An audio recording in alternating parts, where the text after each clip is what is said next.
Hey everybody, this is Vassals of Kingsgrave, an offshoot of a podcast of Ice and Fire, a series of podcasts that looks at all things pop culture. My name is Bina 007. I am your host today, and I'm so excited because after forever, I'm podcasting with my fellow Wolfcast podcaster, Nadia.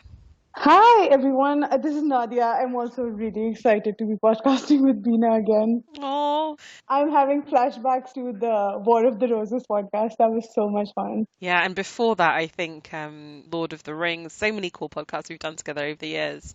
I think what some Yeah. listeners may not realize is that, well, maybe it's more obvious for you because you're living in Pakistan right now, but that I have Indian heritage, and that's relevant because today we're going to talk about the Netflix India original series, Sacred Games. It's directed by Anurag Kashyap and Vikramaditya Mokrane, based on a novel by Vikram Chandra, published in 2006. So season one was out last summer. Season two is hopefully forthcoming. So Nadia and I thought we'd discuss this. We're hoping maybe to be joined by Jock in a while. I think it will be really interesting to get the perspective of someone who's not as familiar with sort of Indian or Asian subcontinent culture and languages. So I really hope you can join. But if not, you've got myself and Nadia. So Nadia, how did you find the series? Had you read the book already, or was this something you just found on Netflix by chance? No, I haven't read the book. I still haven't read it. I found the show because a lot of people were talking about it. Like, I don't really remember who recommended it, but it just, or I don't know, it might have come up in my suggestions. Like, it just, technology just knows you now. Netflix knows your They inner know what, soul. yeah, they know what you want to watch. But anyway, it like I saw it and heard it recommended in a few places, and I just, and it had Saif Ali Khan, and it was directed by Anurag Kashyap, so it was, it was a no-brainer. I had to watch it. Yeah, I mean, I think for me, it was the fact that it was Saif Ali Khan starring in it. So for our English listeners, he is one of the big Bollywood stars. So that was like the real above the title name draw. It's like if you suddenly realized that, I don't know, Brad Pitt was going to star in a Netflix series or someone even more relevant and young than that. So that was the big draw.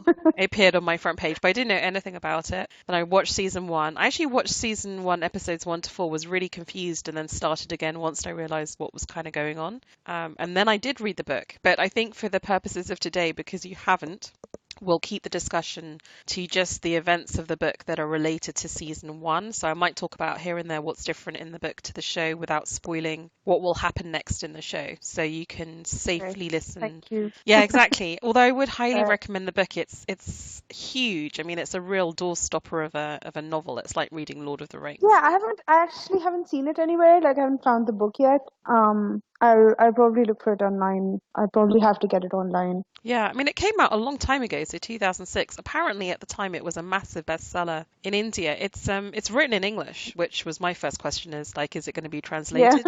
But it was actually written in English, but it's I think very reflective of how people like us probably speak, or how my family speaks in the home. You're speaking in English, but there are so many Indian words thrown in that it almost becomes a sort of Right. a half-half Yeah. language. So I'm not sure how a non-Indian language speaker would cope with reading it. And also, like even for me, because there's a lot of Hindi and Punjabi in it, which are languages that I speak, but there are a lot of the Indian is in the local language of Mumbai. So they have this Yeah, exactly. huge online glossary. So even me reading it, like every page, I'd have to sort of have my iPad open with the glossary to look up words, which makes it a really Yeah, interesting even reading experience. even watching the show, I needed subtitles because especially when they're speaking Marathi or Gujarati, like I can catch phrases and words here and there, but I can't understand all of it Yeah. because they are very different languages. So, And I think that's what's and beautiful about it because it shows you the richness of India. And if you're in a metropolitan city like Delhi or Mumbai, where there are so many people coming from other parts of region of India, so sort of internal migrants looking for work, that you do have this kind of really beautiful blanket of languages and cultures. And I guess the show shows some of the dangers of that, you know, with all the sort of the kind of divisiveness that can bring. But it I wouldn't worry about it if you're an English person or an American English first language person wondering whether to watch this show. Don't be put off because actually you're in the same position as the rest of us who need subtitles too.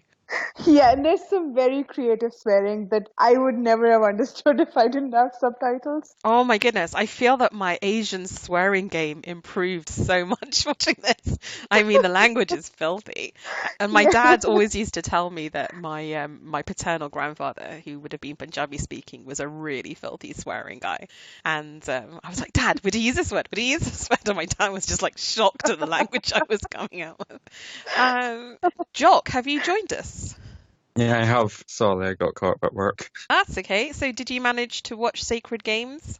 Yeah, I watched it a while ago. And how Yeah, did you watched come the to first it? episode again. Had you heard of it before? Had you read the book? Is it just it came up on Netflix? What got you into it? It was your post on the forums. Oh, yeah, I did a bit of a everyone please watch this because I need someone to talk to it about. So what did you think of it? I don't know if you want to do lemon cake ratings, but how, did you find it warranted the kind of hype I was trying to bring to it, or did you find it confusing? I'm really curious on your perspective as someone without Asian heritage, how you found it. Yeah, it was pretty much brilliant show. Like it's kind of like an Eastern version of like The Sopranos or something. Or Narcos would probably be better, but similar quality to the sort of The Sopranos or The Wire. Yeah, I think that's a really good way of putting it. I would say to people, if you love The Sopranos, The Wire, The Godfather, things that have a really epic scope, huge cast, well written, quite violent, quite Yeah. good sort of looks at corruption, you'd probably really, maybe even people who like Deadwood, because it's that whole capturing a feeling of a place and a time. Yeah. And how did you find, I suppose for you, it was all foreign language, right? So it was it's all with subtitles. So did you get that there are so many different types of people in it with different languages? Yeah. Yeah. It's sort of explained within the show as well. True, it is. Have you been tempted to pick up the book or? Yeah, but it's such a backlog of books, it'll probably be a while. Yeah, it's true. Although I have to say, it is a book that, although it's enormous, I binged the book as well as the show. How about you, Nadia? Did you binge watch the show when it first came out, or were you kind of patient with it? Yeah, no, no, I wasn't patient. I think I watched it in like a couple of days, probably. But after having watched it again, I have to say that that's probably not the best way to watch this show because there are so many things that I missed the first time that I caught on the second watch. True. Like, say for the first scene, I think I might have just missed it, the dog falling, or I just didn't remember it, like the dog falling from the building.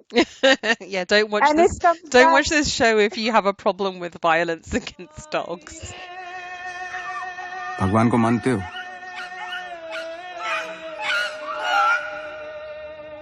Ganga और जमुना की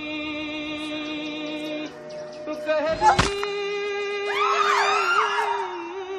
है धार। भगवान को लड़ फर्क नहीं पड़ता। Yeah, and then that doesn't come. You don't realize what's happening until like I think the fifth or sixth episode. Yeah. Like when the actress says, oh, he threw my dog off out of the window, and it's Yeah, but with such a great opening, like a dog falling down from a skyscraper, then just saying, "Do you believe in God?" Yeah. It is a great opener. It's true though. I mean, did you binge watch it, Jock, or did you do it more patiently? I did watch it, sort of in between, like it was sort of in like clusters of episodes, small breaks in clusters. Yeah, so I watched 1 to 4, then realised kind of like you, Nadia, that I was just missing stuff and went back to the beginning and started it again and then watched it slightly more patiently. I think the issue with the show is that it has an incredibly complicated structure whereby you kind of see the climactic setup and then go back in time to work out what happened leading up to it. But even in that sort of flashback chronology, there are jumps forward and back and side to other characters. So it is a show that I think, like many of the best ones, and I would describe Westworld as being in that category, you really have to concentrate as you watch it. Right, so let's describe this. I don't know if people are listening who I would assume that this podcast will not have a large listenership, but I would assume also bizarrely that most people listening to it won't know or won't have watched it. So let's try and do a bit of an ad for it. So basically, to summarize, the setup of the show is that it's all set in Mumbai, and you have a cop called Sardaj Singh, who's our hero, and he's in a very sort of corrupt world where the police are corrupt, politicians are corrupt, there's the mafia in full effect, and he's got a loyal sidekick called Barulka, and he's given a phone call by by a guy who turns out to be this big mafiosi called Ganesh Gaitonde. So the show's really about these two characters, the cop and the gangster. And the gangster at the end of episode 1 commits suicide, and he's hiding in a bunker. And he tells Sardar Singh that there's going to be a massive terrorist attack on the home city of Mumbai. So that's the kind of the setup of the show. And then as the show unravels in season 1, you flash back to the life of Gaitonde, how he started off as a young boy. He claims he had 3 fathers. The first was his actual father, then the first kind of mafiosi, and then one that's a more sort of spooky religious political figure that we're yet to really truly get into. So you kind of like flash back into how we got into the current situation. So you learn all about the criminal underworld of Mumbai. You learn about corrupt politics and sectarian violence. So the idea of Hindu versus Muslim violence in Mumbai. Anything else to add, guys, if you were trying to describe what season 1 is? Oh, no, I think you covered it pretty well. Although I have to say the Hindu-Muslim riots don't we do see flashes of them, but I think there's more emphasis on the corruption as a whole. Yeah, I think the title is Sacred Games, so there's some kind of religious stuff, and as Jock said, do you believe in God and all this? But it's pretty lightly done. And in fact, Gaitonde as a criminal is kind of famous because his gang isn't just done on religious lines. He'll have anyone in it who's good at being a gangster. So it's kind of like, in a sense, a story of a man who starts off as being very deliberately secular and atheist, being drawn into it as the end of season 1 gathers. Probably because when we start off seeing him as a young child, his dad is some like dodgy religious beggar and his mum is so exploited. So do you guys want to do themes first or characters first, or how do you want to tackle it? True. I think it would be better if we did themes first and then talk about the individual characters. Okay, so there are lots of themes in this. It's very thematically rich, and I think it's an interesting show because there's so much plot. There is a lot of plot of who's betraying who and who's taking revenge on whom and shooting whom, and there is kind of like a police procedural whodunit, as India's version of the intelligence services is trying to track down this gangster. But underneath there are really deep themes. So I don't know which one we want to go through first, but I guess one of the really big ones is corruption. Like from episode 1 you start off with police corruption. So Jock, were you shocked at this, just how corrupt the whole political judicial system is in India? Because I think this is pretty accurate, no, Nadia? I mean, not just in India. Yeah, not South just in India, Asia in many as a places whole. around the world. Well, South Asia as a whole is generally considered, corrupt. Yeah. When it comes to, the bureaucracy and the police and. Well, I'm somewhat aware of it, but not like any form of experiences with it. Like, I know the sort of more sort of defensive arguments of it, where the police aren't paid enough, so they have to accept bribes in order to survive. So it's more sort of from an outsider's view. Yeah, I mean, I think it's a really tricky one because you see it where Sadaj saying that if you come in as some rookie cop, some low-level cop, and everyone in your chain of command is corrupt and they have these schemes going on, and if you refuse to cooperate, you won't get promoted, you'll get beaten up. I mean, they show that very clearly in this show, that in a sense it's kind of like you have to go along with it. And Sartaj if you want to get anything done, you have to play by their rules. Yeah, and one cop isn't going to overturn it. And in a sense, this whole kind of series is set in motion by the fact that Sartaj Singh's dad was also a cop and committed one act of kindness, which Gaitonde remembers. But you get the impression that both of these men are just basically good guys, even though they are at a low level corrupt themselves, but just trying to sort of, I don't know, like how can you survive if the whole system is against you? I think the book does that really well as well. It really gets more into the murk of that. And then there's another kind of corruption, which is the vote rigging corruption, which I have to say for me was a little bit not surprising, I guess, because I've been reading more about it with the Indian elections that are currently going on. But I hadn't realised just how corrupt the local elections were, that you can just pay a gangster to kind of basically intimidate a certain area in returning the vote for a particular candidate. That was surprising to me. Well, it wasn't at all surprising for me. That's kind of the norm here. And, voting is generally done. Nobody knows what anybody's policies are going to be like or what they're standing for or, nothing like that. You basically vote either on ethnic grounds, because the person you're voting for is from your village or, you're related to that person or he's from the same, like not exactly family, like a larger group. Like I don't know what you would call it in English, like a tribe. Not exactly a tribe either. Maybe a Anyway, regional identity, or it's smaller than that. yeah, something like that. Yeah, or it would be on religious grounds. It's never about the person that you're voting for. It's more about who the person is. Like if you get what I mean. Yeah. And yeah, there are like huge groups of people that don't get to vote because they're not allowed to. What, voter intimidation or Yeah, exactly, through intimidation. wow. Like that's how family dynasties in politics come about. Like they simply get votes because of whose son they are. Like even if it's their first time running for office. Yeah, like Rahul Gandhi in India right now just Yeah, amazes Rahul me. Gandhi, and like there are so many in India and in Pakistan, like the Bhuttos and the Zardaris, and all of these people, and the Gandhis. Yeah, they're like the biggest, probably political family in India. So this I found amazing. So in the course of season 1, you have all these politicians, one in particular, coming to Gaitonde and almost wooing him and praising him and saying whatever in order to get him to bring out the vote. And so therefore his anti-religious kind of secular stance is problematic for them because they need him to be Yeah. a kind of ethno-religious populist in the same way that they are to help them get the vote out, which I find Gaitonde and almost, although he's meant to be the baddie because he's the kind of the criminal, he's almost admirable in the respect of he kind of is a little bit above all that, which I kind of like.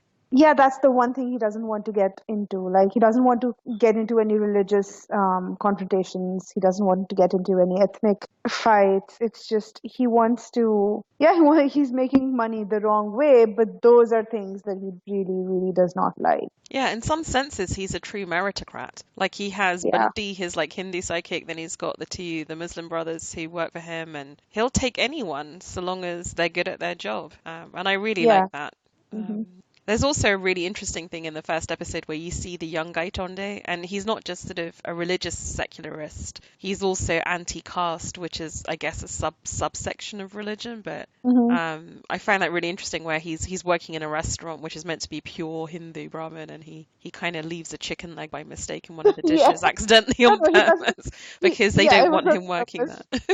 Yeah, like he deliberately does it to bring down the restaurant. He puts like multiple chicken bones in the rice, and he's like, what was that line? I don't remember. It was really funny. It was in a Hindu restaurant, a chicken bone can be as dangerous as a bomb. Hindu hotel में जो एक हड्डी काम कर सकती है वो बड़े से बड़ा गुंडा न कर पाए। अंग्रेजों के टाइम से ही तो चलता आ रहा था।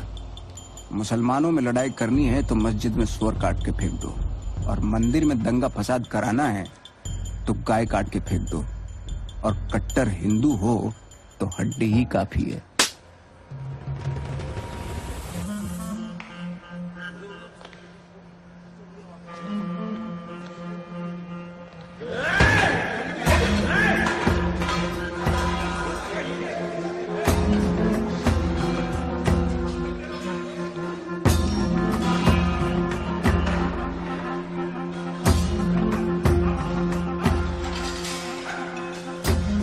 हिंदू होटल से अपन सीखा कि धर्म के नाम पे जनता का कितना चूतिया बनाया जा सकता है, और अभी बारी था और कुछ सीखने का। मत्थू के बोस सलीम काका से मिलने का। सलीम काका अफगानी सांड, सोने की तस्करी का बादशाह और अपना दूसरा बाप। For anyone who doesn't understand that, Hindus can't eat meat. So it was really funny. Yeah, and he explicitly links it, and this is kind of foreshadowing to the idea that, this is something that we've used in India. It's as old as time, slip some pork into the Muslim meal and you let the Muslim riot, desecrate a mosque in this way or a temple in that way. And yeah, it's brilliant. And I love it because I think Gaitonde is obviously low caste, as am I, very low caste. And I find that it's kind of interesting that even living in England today, within the Asian community, I find that there's far less interreligious strife, but the caste thing still really holds. So I've been personally never subject to a racist occurrence in England, but I've definitely been subject to caste prejudice. So I just love that when I saw the opening episode and he was like, fuck this shit. I was like, yeah, one for all the low caste people out there. Jock, was this all just like, I don't know, how did you react to all the kind of the religious and caste kind of strife that was in there? Well, I don't know too much in regards to the subject. I do know that with the history of India, it seems to almost be a sort of where religious violence is the only way of sort of political demonstration. Like it's almost as if, at least in the past, that governments were formed via assassination by religious extremists. Yeah, I think you're right. So, I mean, I think that, like, even for people watching this with sort of coming from the West, like, you'll be aware that this has been an issue for India at a large and small scale, and I guess it's kind of interesting to see it play out on a smaller scale. One of the things I really love about this series is that I know this is incredibly heightened and incredibly, I don't know, like, I know this isn't truly reality, but I think this show gives us more reality of contemporary life in India than your average Bollywood movie. So for someone living outside of the country, I found it really valuable in that sense, that it was just showing me a side of India that the shiny, shiny, pretty, pretty Bollywood films was not going to give me. Yeah, that's what I was thinking. Like, I'm used to like the sort of really friendly, family-friendly media that comes out of Bollywood, like all very colourful, no swearing at all, no violence, that sort of stuff. Yeah, and even just seeing like small things like in episode 1 you see like a pissed off Sardaj saying go back to his shitty little apartment and the water's not working, and just seeing how his, like an average working class cop, how his apartment is and decorated, and there's just something really nice about having this. I mean, I know it's not a documentary, but I think Netflix has spent a lot of money on this, and they've also spent a lot of time and effort on trying to make it, on having a kind of a realism in the backdrop against which this heightened plot can play out. I really love that. But yeah, and apparently Netflix got into trouble, right, because they, in one of Gaitonda's very famous dialogues, which have all become very memeable, he has a go about political and religious strife and corruption, and talks about Rajiv Gandhi in a not very flattering manner. वो राजीव गांधी भी ऐसा ही किया था। साबानों को अलग जलाया, देश को अलग। 1986 में साबानों को 3 तलाक दिया उसका पति। वो कोर्ट में केस लड़ी, जीती, लेकिन वो प्रधानमंत्री राजीव गांधी, वो फट्टू बोला चिब्बट औरत, कोर्ट का फैसला उल्टा कर दिया और शाबानों को मुल्लों के सामने फेंका। Yeah, the 80s one, son of Indira Gandhi. Yeah, that's the one. Nadia, Yeah. we can't hear you, so if you think you're speaking and you shouldn't be on mute, then I can't hear you. Oh, hello. You're back. Can you hear me now? Yeah. Oh, okay. Okay. I was just saying, I do have a problem with the apartment. Why does Sartaj Singh never turn off his lights and fans when he leaves the house? Yeah, man, he's not Every worried. time- He's not worried about Every electricity. time he comes back, everything is running. Like even the TV is running. I just assumed that I he just was noticed nicking that. electricity from someone else. Well, that's highly probable. Yeah, because I mean that's like my impression of walking around Delhi is that everyone's basically tapping into someone else's electricity. So there's one poor yeah. fucker in Delhi Yeah. who's getting the giant of all electricity bills. It's all I can say. But yeah. Oh, not just Delhi. It's like everywhere. Karachi is also particularly bad at that. Like everyone's stealing electricity. Yeah. So anyway, so I was telling Jock that the Congress Party asked for Netflix to censor the dialogue where Rajiv Gandhi, the former Indian Prime Minister, was called a fatu, or like a wimp. And the Delhi High Court luckily backed Netflix and said they shouldn't censor it. But I thought that was hilarious, and it shows like a lack of ability to take criticism. The other thing that's really interesting is, or what I thought was more interesting, was that it felt to me like the rise of this kind of this religiously motivated political leader that we get towards the end of season 1 is basically, although this book was written in 2006, it very much is applicable to the rise of Modi, the current Indian Prime Minister. And I'm kind of surprised that no one from the BJP has had a go at the show, because it just feels that whole, like, you know, trying to be the militant Hinduism, the anti-Muslim thing, trying to whip up religious sort of strife is very much a tactic that the BJP uses. So I'm surprised they haven't been sued on that grounds. Okie dokie, so that's corruption and kind of caste. More? Yeah, sorry. I was just remembering when when Katekar, who's like Sartaj Singh's sidekick, when he realizes that he did the wrong thing when he didn't, lodge the case that the old woman kept trying to file, where she kept saying Oh her yeah. son was being, but he didn't believe her. And then when they found his body, and then, Sartaj Singh and Katekar go to a bar and they're just sitting down, and he's like, they have this like really interesting conversation about what it means to be a good person in a Mm. very corrupt world. I feel like, sorry, earlier I mixed up Uruklar and Karthika, which is like the worst thing to mix up because one's like a very corrupt senior cop and one's basically Siddharth Singh's sidekick, bumbling sidekick. And he's Yeah. a bit, don't you think he's a little bit like the Sam Tali or the kind of the Samwise Gamgee? Like he's the slightly Oh pudgy, yeah. good Yeah, yeah, yeah. guy. He just tags along with a hero and is often a little bit bumbling, but actually has some deep. He's just a good guy. And actually, one of the things that really distressed me of all the plot twists in season one was when he dies. I was just so upset. And it was so sudden, like, but basically this season, like everyone important dies other than Sartaj Singh, right? Yeah, even like Anjali Mathur, the sort of the Yeah, yeah. intelligence service lady. I did not expect her to die. Like when she got shot, I was shocked. Yeah, I was shocked she died. I was shocked that Gattaker died. It's partly because they keep Malcolm alive, like the assassin, and he's Hmm. quite a small character in the books, but here he's obviously Yeah, I heard that. Yeah. taking on a much bigger role. But yeah, it's kind of for those of you listening who haven't watched it, it's like if you have Game of Thrones and you're standing on the wall and suddenly Sam gets killed. It was really, really sad. Like what just happened? I had no warning for that.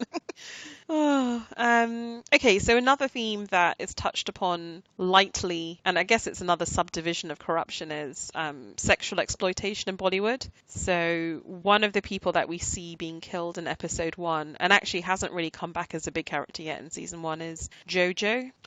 We see her in the bunker with Gaitonde and she's shot.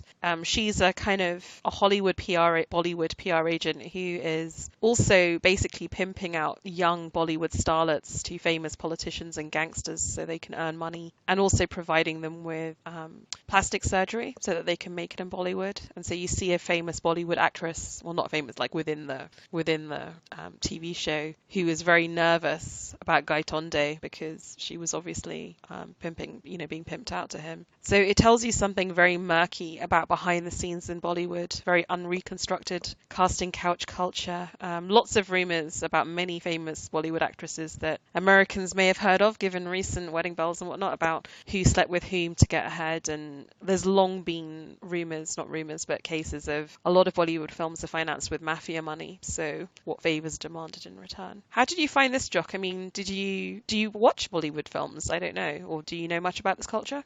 Not that much. I've only ever seen like a couple, like 3 or 4, like that sort of region. Well, that's more than Well, most, though, I would have thought. Were you aware that a lot of Bollywood is financed by mafia money still?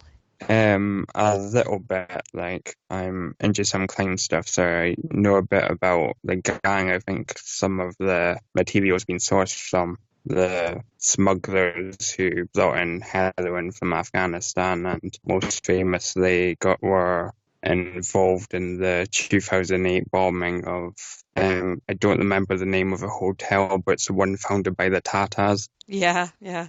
Well known and well remembered. So, yeah, your knowledge is really good, Jock. How did you find the whole Bollywood subplot, Nadia? Yeah, it was interesting. Like it's not when you watch Bollywood movies, they're kind of like it's a bit whitewashed.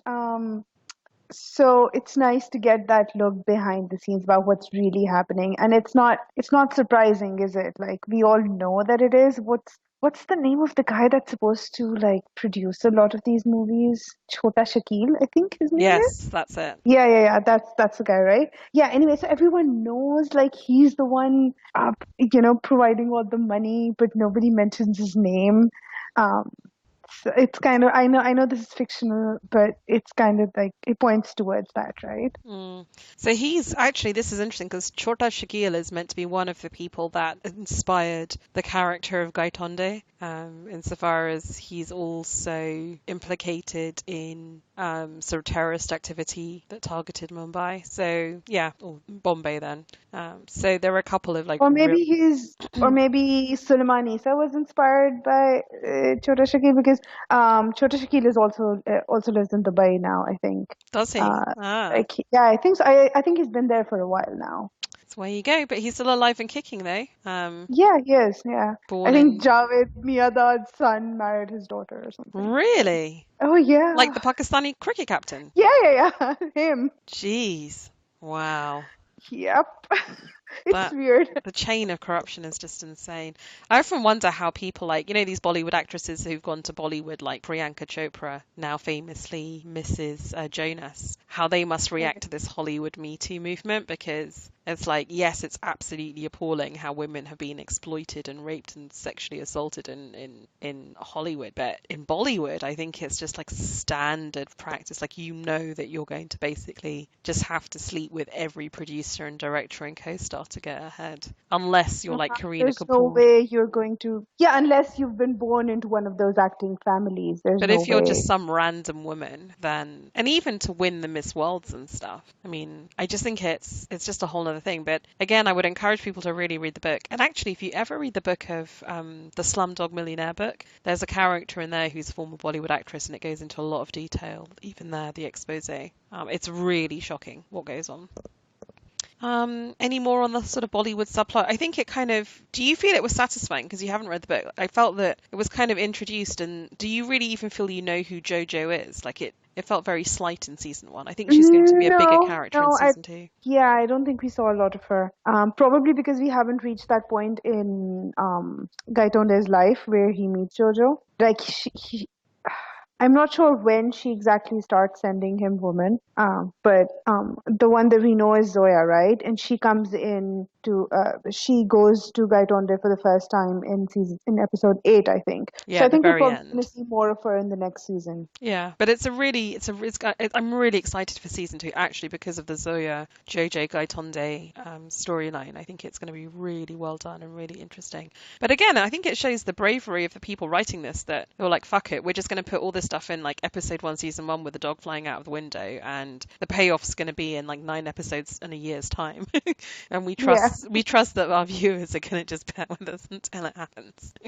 Other themes. I already put swearing as a theme. I just think it's a masterclass in swearing. And I put languages and regions. Like I said, I think it just shows the cosmopolitan nature of these. If you think of India or the Indian subcontinent as this, size of America with all these different religions, cultures, languages, I think it's beautiful to see it all. And then I put my final theme was fathers and sons.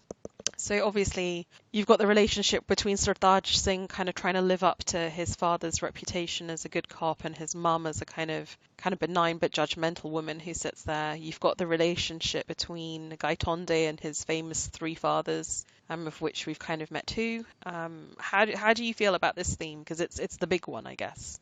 Yeah, and I think we see most of that in, I think, the last episode. I think when we finally see the person who Gaitonde considers his 3rd father. We still don't know his name yet, I think, at this point in the show. But he has, like, on television, he has, like, this whole speech about how fathers and sons think of each other. And I thought that was very interesting. Like, he kind of compares East and West. Yeah, it's so for the viewers, for the listeners who haven't viewed, the first father is his actual birth father, who was basically this wandering religious twat, and his mum was being pimped out.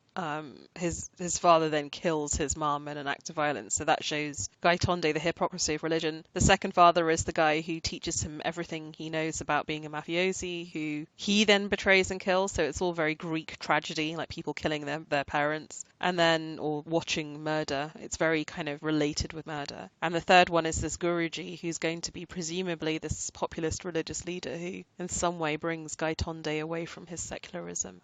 I can't wait to see. Apparently that's the other big character sort of who's going to be major in the 2nd season that we haven't seen yet.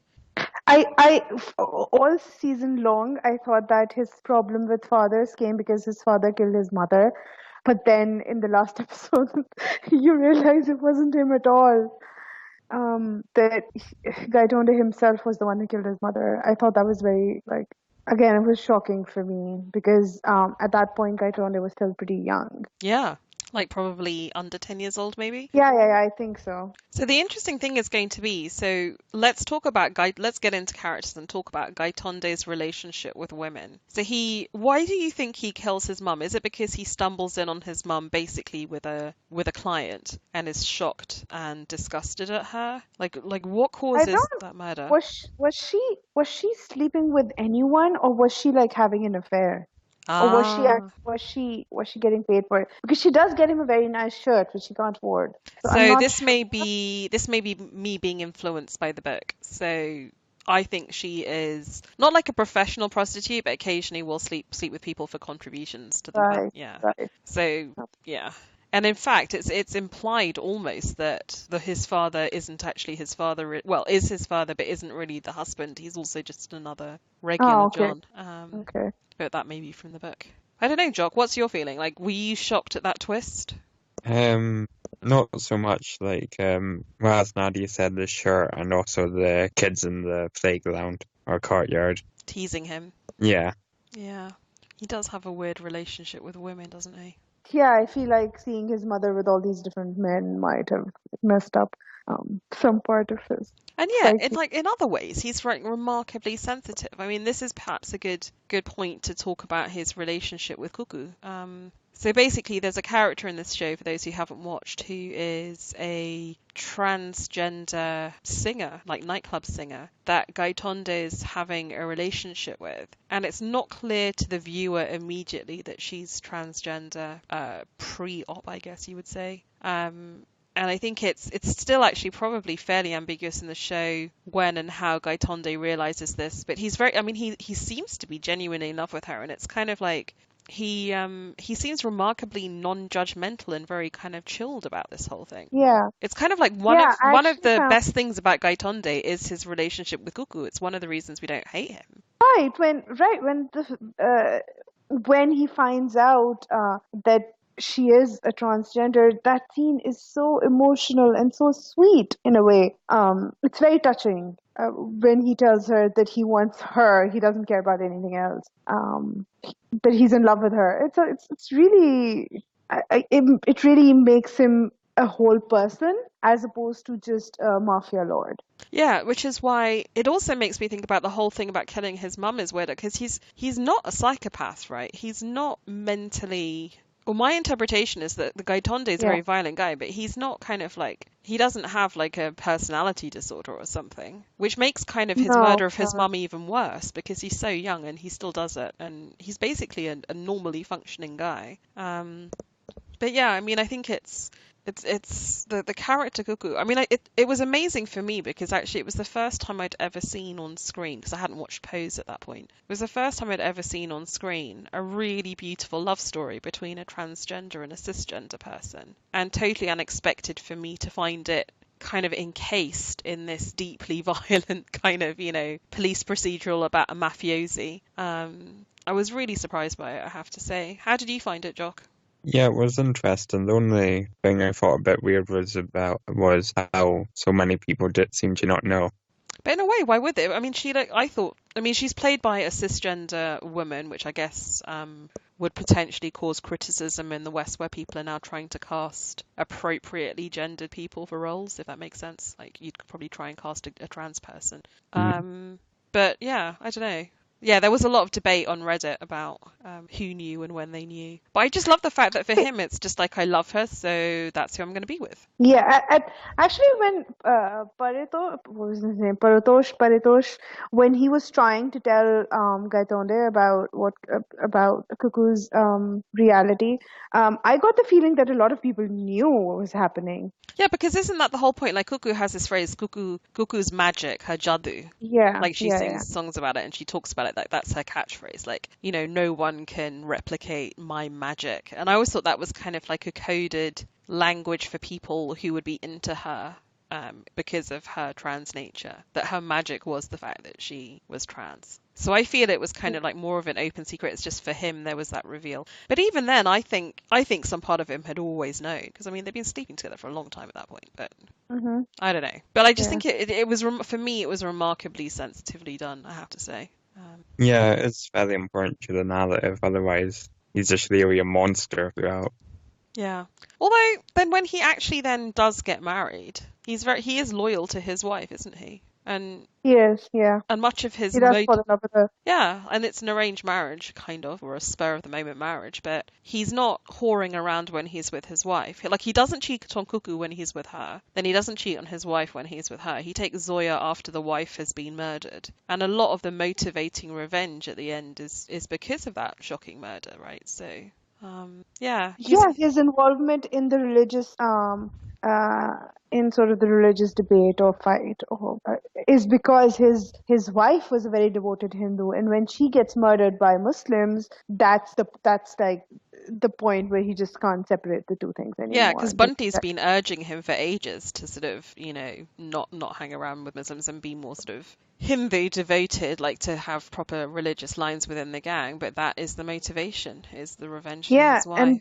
And this happened after he was betrayed by what was his name, Bada Badaria, or whatever his name was, who turned to Isa's side, right? Yeah, one of the brothers. So he was a Muslim, yeah, and he betrayed Gaitonde. So it was just like, it was one thing after another. Yeah, it kind of feels like with Gaitonde, like he resisted and resisted and resisted. And then within a very short space of time, he loses Cuckoo, gets betrayed by one of his longtime sidekicks, and then loses his wife in a religiously motivated attack. And it's kind of like he's pushed to the edge. Then he's thrown into prison, put in solitary. I mean, he's like comprehensively broken down to the point where he will become helpful to the religious populist fanatic. And yeah, it's really tragic. So that, I think, is why Gaitonde, for me, he's kind of the hero of the series for me, even though Sardar Singh is kind of the hero, because he's by far the most fascinating character. He's like the Jaime Lannister or that kind of character where he starts off as the baddie, but then he has so many cool one-liners, he gets so much cool revenge. But he's also does have this really sensitive side, and you just want to see that triumph. Yeah, I don't know. Yeah, I feel like his relationships with both Kantabai and Paritosh are also very interesting. Like, he has very, very respectful relationships with both of them. Yeah, it's kind of interesting, isn't it? So for the listener, he has a sort of very mild-mannered money launderer, effectively, who is just this sort of very mild-mannered, respectful-looking middle-aged guy with a wife and kids. And he treats him very respectfully, and it's almost like he acknowledges Gaitonde that he has his three dads. But this was almost like another father, I think. Yeah, because he gives him that level of respect, and even like going to the guy keeps saying we need to get you married off and blah blah blah. Like he does it for to satisfy this other father as well. Mm-hmm, true. That was another shocking death, by the way. Yeah, that was the one I think that made me really sad. Like, he seemed a pretty decent guy, considering the world that he lived in. Yeah, I mean, he was genuinely, I know he's a money launderer, but he was genuinely quite straight with people and was a family guy, and like to do it at the wedding. It was very Godfather, actually, to have this big wedding scene and then the violence, I felt. Yeah. Oh dear. Yeah, anything else about the loves, like the Gaitonde's love life? No, I think that's pretty much it, right? Cuckoo, and then his wife, and then I guess, I don't know if you could count Zoya as... Maybe not yet. Yeah. I did like the wife, actually. The wife comes across, because after Cuckoo, who's this like ultimately glamorous, I mean, Cuckoo is gorgeous, in fairness. She does a really good, for Jock's benefit, she does a really good like lip sync to a very famous Bollywood number, which is like super sexy, and you can watch it back to back, and it's really well done. But then the wife is this kind of like, pretty enough, but sort of short, dark, sort of normal woman who gets lumbered into marrying this guy after this act of violence. But she turns, and you think she's going to be this submissive, scared housewife, but she actually has some balls, right? I mean, she does, within the confines of their domestic relationship, she really asserts herself. Like, one of the nice things about this show is that for India, which is still a very patriarchal culture, there are really strong women. So the intelligence service agent Anjali Mathur, she's a woman, she's quite spunky, ambitious, good at her job. The wife, who you think is going to be this submissive little housewife, has some balls. Cuckoo literally has balls, but also has balls. Like, she, in her relationships with the mafiosi, she has to walk this very fine line of giving them back chat and being cheeky, but also staying alive, not pissing them off too much. Jojo, very powerful woman. Kantabai, the one who runs the bar, yeah. The one who gives Gaitonde his start in what's the place? Gopal Mart? Yeah, the I the think so. slum. Yeah, the garbage heap. Yeah. Yeah, it's worth pointing out to the listener that Gaitonde runs his empire basically from a rubbish dump. So that place must stink. Like, it's Yeah. not just a slum, it's a slum built on Well, a he did rubbish set dump. fire to it. He did set fire to it before he started building. So it smells of ashes. Excellent. Burnt rubbish. Maybe that's better than garbage. Oh, brilliant. Yeah.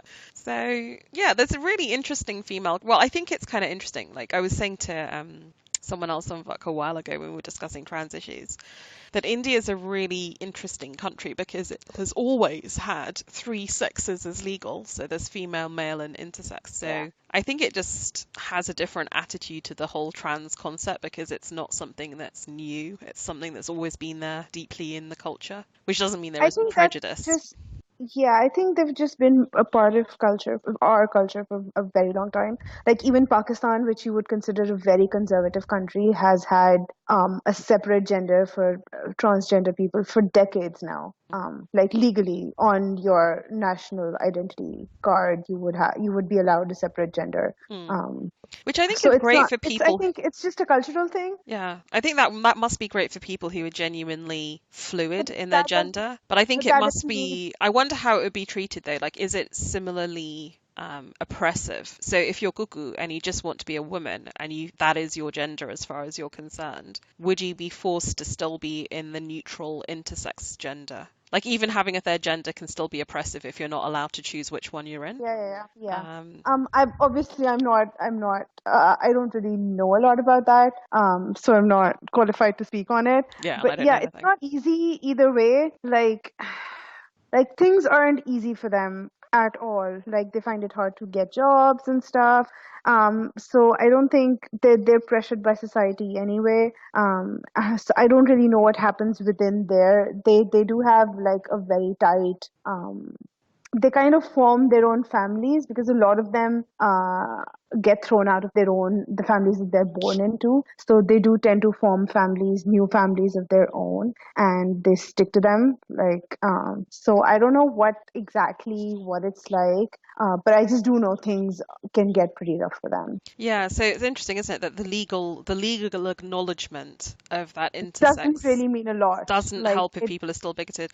So there's a really there's a really interesting book I read recently. It was shortlisted for the Man Booker Prize, or longlisted, by Arundhati Roy, who wrote God of Small Things, which was a Booker Prize winner, I think, called The Ministry of Utmost Happiness. So it's a long baggy book and I didn't get on with it that well, but one of the things that's really interesting is one of the lead characters is called Anjum, and she is a hijra, or a trans sort of male to female, and she's definitely one of the lead characters, and you see in that how difficult her life is and how, yes, they have some kind of legal protection, but they really live on a sort of economically marginalized life, and a lot become prostitutes. And it's just, yeah, I think if you want to know more about that issue, obviously research it. We're not qualified to talk about it, but as a good starting point is that trail, because it's very well done. Okie dokie. So any other themes that I've missed? I mean, those were the ones I'd kind of thought of, but anything else thematically that you wanted to talk about?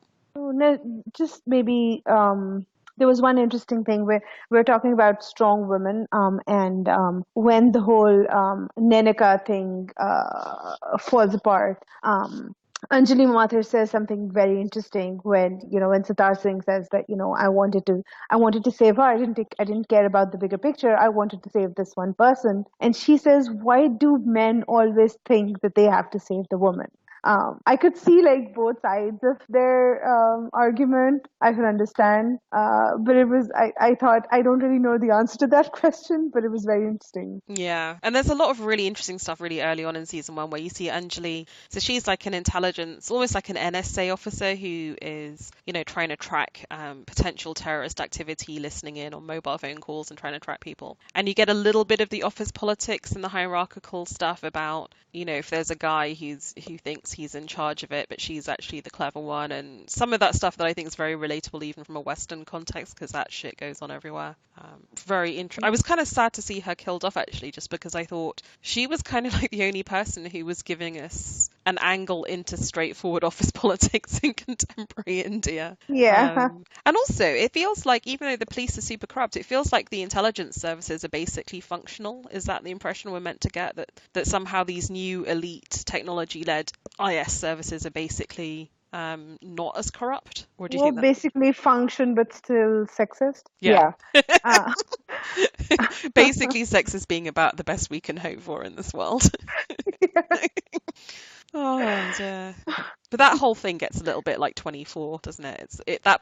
It's her plot trying to track down where Gaitonde is that is the most like a straightforward crime thriller, I guess. Yeah. Because there's a lot of plot. We've been talking about theme, but there is a lot of shit happening in this. Okie dokie. So let's get into character. We've done a lot of Gaitonde, and the fact that we've talked about Gaitonde with every single theme probably shows that this is very much he's the character that dominates. It's his voice that translates. How do you guys like obviously this is all told from a narrative device from a guy who's dead, and there's a lot of dismissiveness of people using voiceover. How do you find it? I have to say that I think Nawazuddin Siddiqui is a brilliant actor, and I just thought he did a brilliant job with this character. Yeah, I mean, award-winningly good. Like his performance is just probably the single hands down best acting performance I saw all last year. Like better than all the Oscar-winning acting performances, better than Mahershala Ali in True Detective, better than anyone in Westworld. I mean, it was just stunning. If you watch this show for no other reason than to watch this iconic character being shown to you, created in front of your eyes, I felt like this is what it must have been like for people when they watched the original Godfather movie and saw this iconic character being created in front of their eyes. It's that good. Yeah, Jock, how did you respond to this? Yeah, the acting was terrific. Is he well known though, Nadia? Like, because I'd heard of Saif Ali Khan. Yeah. Nawazuddin Siddiqui is like really. He's done like a lot of good movies. In fact, someone told me that one of the movies that he's done is probably even better than the show. It's called, I think, Gangs of Wasseypur. And he's also in that. And it's supposed to be like really, really good. I'm not sure who. I think that might also have been Anurag Kashyap. Let me just Yeah, check. I'm Googling it now. So it's a two-parter Hindi language crime film directed by Anurag Kashyap. Yeah. So yeah, he is in that. In fact, it's got a great cast. I'll have to find that actually. Yeah, I've been meaning to watch that too. I haven't seen it before. In fact, the original part 1 played the Cannes Film Festival. So it's kind of like art house gangster movie, which is true actually, because I think this is how I would describe a little bit Sacred Games, that it's definitely a gangster movie, but it's also a little bit kind of like an art house character drama. I mean, it very much fulfills both things. I think it's highbrow and lowbrow all at the same time. But do you guys want to say anything else about Gaitonde before we move on to the other characters? I mean, he has the best swearing, obviously. Oh yeah. If you think of anything, we can come back. Yeah, we can. So let's go to the rest of the quote-unquote bad guys. You've got his sidekicks. Do you want to say anything about Bunty? He reminds me a bit of what was Michael Corleone's big brother, like a hothead. Sunny. Yeah, basically effective, but you know that ultimately at some point in the future he's going to fuck up in some way. But he seems to have done pretty well for himself. Like even after Gaitonde disappears, like he's still in the business, right? And he hasn't been killed off. Wait, isn't he the guy in the wheelchair though? Well, yeah, but he's not dead. Yeah, but he's crippled though. Well, yeah, but you know he still managed to survive. You have to give him credit for that. True. Like, and he's now like a mafia lord in his own right. So he's not just a sidekick anymore. Maybe actually the better comparison for Sopranos watchers is Paulie Walnuts, because he's still alive at the end, and whatever's left of that family, he's running it. Yeah, okay, he's like the Paulie. Who else should we talk about in terms of the people on the side of the criminals? Jojo, I think there's not much to say yet. Malcolm. Is Malcolm a weak character? Just the sort of the faceless, efficient assassin? Mm-hmm. I wasn't really interested in that character. Yeah, me neither. I was kind of a bit disappointed that they, like, compared to the books, he's so much bigger of a character, and they really amp up the kind of, you know, that whole railway siding warehouse scene with Saif Ali Khan, and it's just, they try and create, like, sort of action blockbuster scenes in the TV show that aren't in the book, and I think it's all a bit unnecessary. And also because Malcolm just kills people I like, so, you know. And I think the problem is in a series where we have so many richly drawn characters, we don't really see anything of him except him killing people. That's it. So we don't know anything about his character, which is probably why he's not as interesting as the rest. I wonder if they'll give more backstory next time, or whether he'll always just remain the enigma. Because he is what you think Gaitonde should be. Like, if you know that Gaitonde killed his mum at the age of 8 or whatever, you would imagine he just becomes this kind of psycho killer killing machine like Malcolm, or like Arya as Faceless Man. Like how people like me who criticize her would say just losing empathy, becoming less human. And I think Malcolm is in that category, which I find fundamentally less interesting. Any other of the bad guys you want to talk about, or any comments on Malcolm or anyone, Jock, Nadia? I guess we could talk about Isa. Oh, Suleiman Issa, yeah, of course, the granddaddy of all the gangsters. He's the primary antagonist from Gaitonde's point of view, right? Yeah, For so most of the to show. explain to the leaders, he's the guy who's in charge of the Muslim gang, basically. And he's the one that Cuckoo is with initially when Gaitonde meets Cuckoo for the first time. Yeah, she's like the trophy wife that has to be lured away. Yeah. Yeah. Ooh, that was also a really good scene when they actually talk for the first time. And he says, not for the first time, I think it's like their second or third meeting. And Gaitonde says, everyone looks at you, but I'm the one who sees you. Oh, it's so heart-meltingly lovely. Yeah. Because it does start off as a bit of a sort of like macho alpha male thing, like my enemy has this hot chick who I'm going to take away. Because... Yeah, exactly. I want the car and I want the girl. Yeah, and I thought, oh no, this is just yet another cliche. This is like when Wellington beat Napoleon at Waterloo, went to Paris and immediately started shagging Napoleon's mistress. It's like such a tacky sort of proper proprietary kind of horrible thing. And then the relationship just became beautiful, and I was like, oh. Yeah, it's unexpected. It's definitely unexpected. And then I suppose in the bad guy we could put what's the name of Sardar Singh's boss? That's Barolkar. Because he's utterly, I mean, he symbolizes everything that's corrupt. Oh yeah. Oh, again, the scene that I really really loved when Sardar Singh just picks up the phone and he goes like, "I'm doing my job. Maybe you should do yours." Would never happen in real life. You'd just be like beaten up and thrown out immediately. Yeah. But and actually probably the most lifelike of the characters in there, of the bad guys, because I'm sure that as a corrupt policeman exists in every city in India. Oh yeah. Multiple. Yeah. And then I suppose there are bad guys in politics, but probably more of those in season 2. On to the good guys. Sardar Singh, who we have spoken about very little so far, which is surprising. The biggest star of the cast. I mean, God knows how much Netflix paid Saif Ali Khan, but I'm sure it was millions of crores to be in this. This must be his first TV show, right? I mean, it is. Yeah. It's a big deal. I mean, I know he's getting older.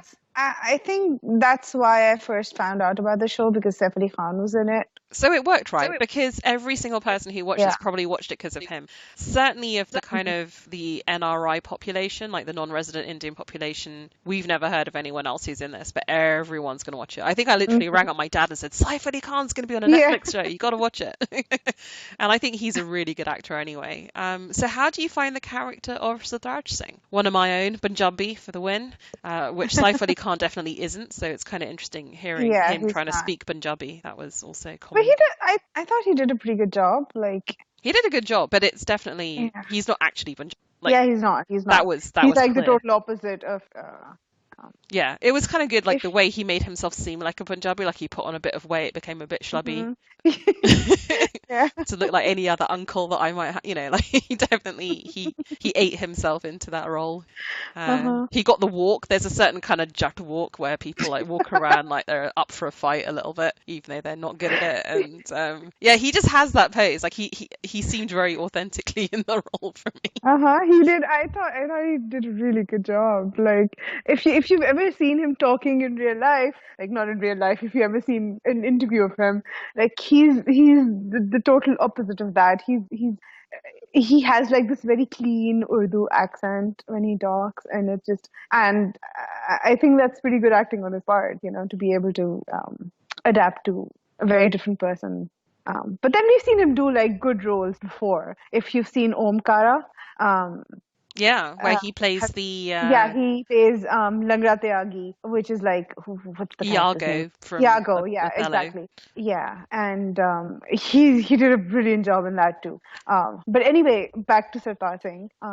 But one more thing on Saif Ali Khan. What I love about watching him play like a working class Punjabi is, like, people have to, like, maybe for Jock's benefit, I don't know if you know this, he may be a Bollywood star, but he's descended from, like, the Nawab of Badauri. So he's basically a descendant of Indian aristocracy. And, like, he was educated in England at sort of very posh private boarding schools. So when you hear him speak English, it's like very posh English. And as Nadia said, when you hear him speak Urdu, it's very refined.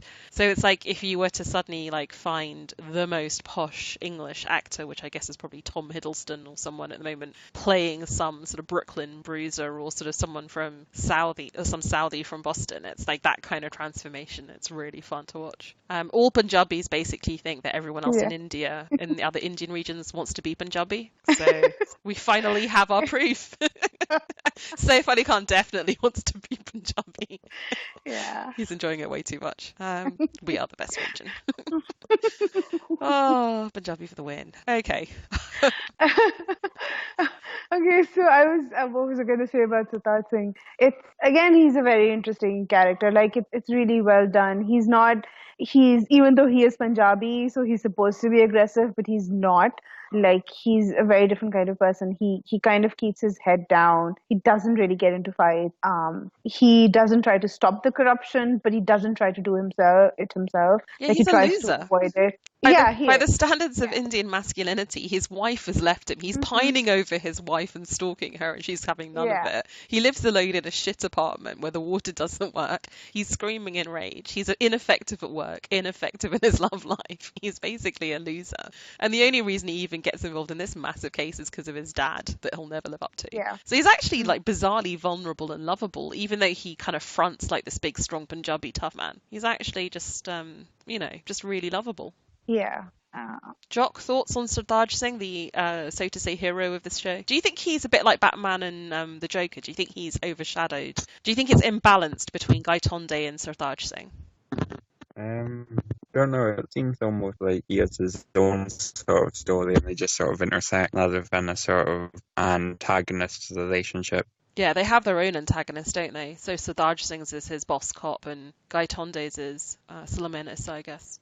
Maybe in season 2 you'll get that more. But obviously, like, they don't meet, right? Because Sartaj Singh only meets him when he's killed himself. Yeah, right before he dies, yeah. So it's quite an unconventional pairing in a sense of two big characters that don't. I think the relationships that were most interesting for Sartaj Singh were probably one with his boss, Paragar, and then one with Katigar, who was his deputy, and then with Anjali, who he's working with. So describe Sartaj's reaction to this really smart woman who probably outranks him. Yeah, he actually reacts like pretty well to it. Like, he's okay with taking orders from her. Which is surprising. I kind of feel that both of these two main characters share in common that their reactions to the interesting and non-typical women in their lives is very, very cool, very modern, like very sort of like, yeah, exactly. This is the situation. Like, I'm not making a big deal out of it. Yeah, even when he's like, who's he? I don't know who he calls, but he's like, oh yeah, there's like this very important agent from Delhi who wants to talk to you, and he's kind of like building her up. I thought that was interesting. Yeah, it's genuinely lovely, actually. As is his relationship with his sidekick Katekar. It's so sad when he dies. I want to see like a prequel, so like sad. a prequel buddy cop movie with Sartaj Singh and Katekar. Kind of like Bad Boys, Indian version.